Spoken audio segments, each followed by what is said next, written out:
Мөрөөдөл биелэх мөсөн өргөө 365 хоногт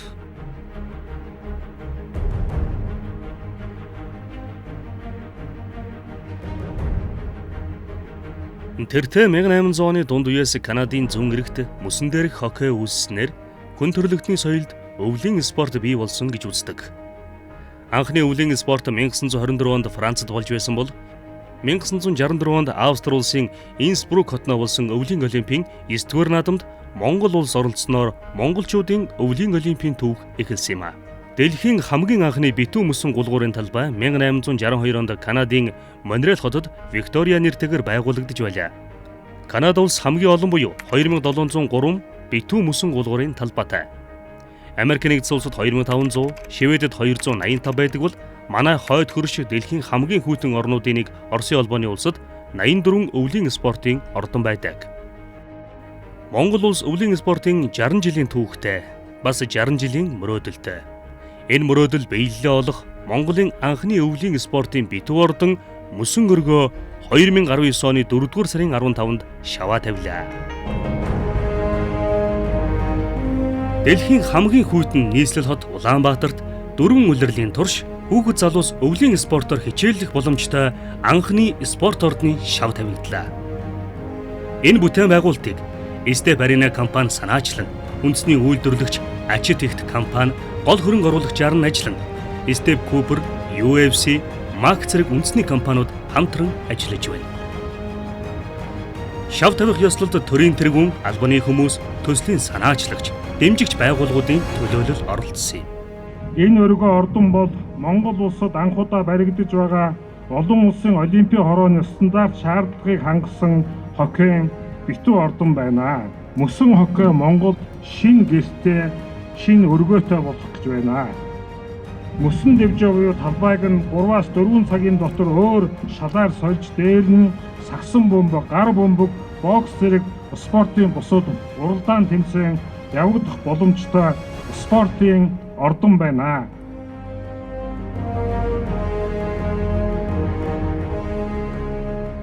Мөсөн өргөө байгуулагдсанаар мэрэгжлийн спортын бэлтгэл хангах, цаашлаад эх орондоо олон улс төв дэлхийн чанартай тэмцээнийг зохион байгуулах, дэрэгдээс нь үзэх боломж бүрдэнэ.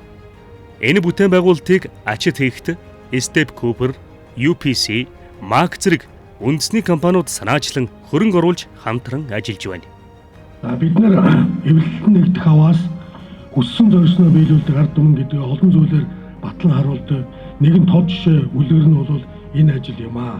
Мөсөн өргөө бүтээн байгуулахаар хөрөнгө мөнгө хүч чадлаа нэгтгэсэн үндэсний аж ахуй нэгжүүдийнхаа шийдвэр гаргасанд бас баярлж байна. Цаг хугацаанд ажлаа хамжуулаад цаг хугацаанд нээлттэй хийгээрэй гэж хүсье. 2019 оны 5-аас 6 дугаар сард газар шороо суурийн бетоны ажил хийгдэв.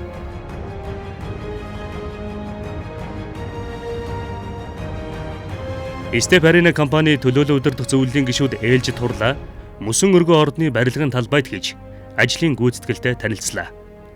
Барилга угсралтын материал хангамжийг сонгохдоо үндэсний үйлдвэрлэгчтэй дэмжин ажиллаж байна. 2019 оны 7-оос 8 дугаар сард барилгын 1-р давхрын шалны цутгалтыг гүйцэтгэж дуусав. Шав тавьснаас хойш 3 дахь сард барилгын 1-р давхрын шалны цутгалтыг гүйцэтгэв. Монгол улсад мөсөн спортын битүү буюу дээвэртэй ордон барьсан туршлага байхгүй. Иймээс дэлхийн хамгийн сүүлийн үеийн дэвшилтэд техник технологиор барьж буй энэ ордныг Оросын холбооны улс, Канада, Австрали, Бүгд найрамдах Солонгос улсын туршлагатай мэргэжилтнүүдийг урьж зөвлөгөө авч ажиллаж байна.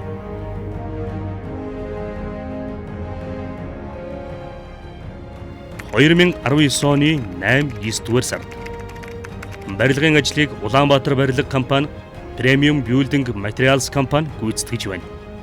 Мөсөн өргөө бүтээн байгуулалт нь хийцлэл, технологи зориултын хувьд шинэлэг, барилгын салбарыг шинэ шатанд хүргэх Монгол залуусын бүтээл байх болно.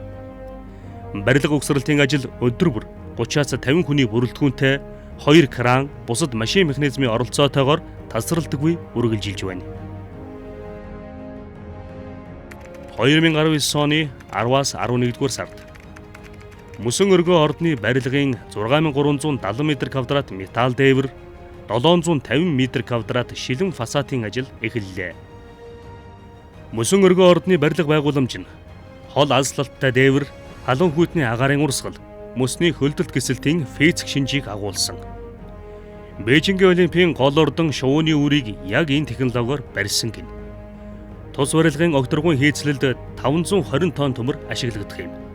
Металл дээвэр нь залгаасгүй 60 м-ийн урттай. Тус ордныг нийгмийн хариуцлагын хүрээнд үндэсний компаниуд өөрсдийн хөрөнгөөр байгуулж байгаагийн нэг нь МАГ компани.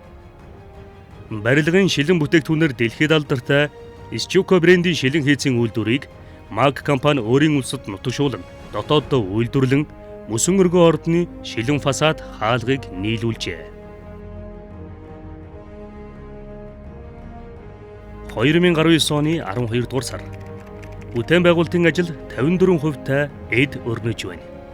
Өнгөрсөн зууны бороо барилгын ажлыг 28 хоног саатуулсан ч тэд алдсан хугацаагаа өвөлнөхөн ажиллаж төлөвлөгөө цаг хугацаанд буюу ажил эд дундаа оржээ. 2020 оны 1-ээс 2 дугаар сард олон улсын Олимпийн хорооны стандарт хэмжээ 60-ыг харьцах 30 м бүхий мөсөн гулгуурын талбай 3300 хүртэлх үзэгчдийн суудлын суурь хийгдэв. Өвлийн спортын ордны цөм болсон олон улсын Олимпийн хорооны стандарт хэмжээс 60-ыг харьцах 30 м бүхий мөсөн гулгуурын талбайн хөрс суурь нэгтршил хэмжээ хийцгээд бүгдийг нарийн технологийн дагуу 40 хоногт хийж гүйцэтгэжээ. Дэлхийн олон оронд мөсөн гулгуурын талбай байгуулсан Австрийн AST компани мэрэгжилтнүүд мөсөн дэвжээг удахгүй тавьж эхэлх юм. Энд хоккей, уран гулгалт, шорт трекийн тэмцээн уралдаанаас гадна сагсан бөмбөг, гар бөмбөг, уран сайхны гимнастик, бокс зэрэг багийн болон ганцаарчилсан спортын тэмцээн уралдаан явагдах боломжтой. 2020 оны 4 дугаар сарын 15 3.2 тонн жинтэй 4 талт дэлгэцийг байрлуулав. Талбайн голд өрнөх ямар ч тэмцээн уралдаан, шоу тоглолт ордны аль ч хэсэгт суугаа үзэгчдэд тод харагдах юм а. 3.2 тонн жинтэй энэ дэлгэцийг Монгол залуус хийж суйрлуулжээ. Шав тавьсан ойн өдрөө төлөөлөн өдөр дэх зөвлөлийн хурлаа хийж ажлын явц төлөвлөгөөт хугацаанд буюу 75% гүйцэтгэлтэй байгааг танилцууллаа. Энерчээр Степ Аренагийн төслийн багийнхан 16 сарын дотор багтааж буюу эх 10 дугаар сард мөрөөдөл биелэх мөсөн өргөөний үү таалгыг нээхнэ.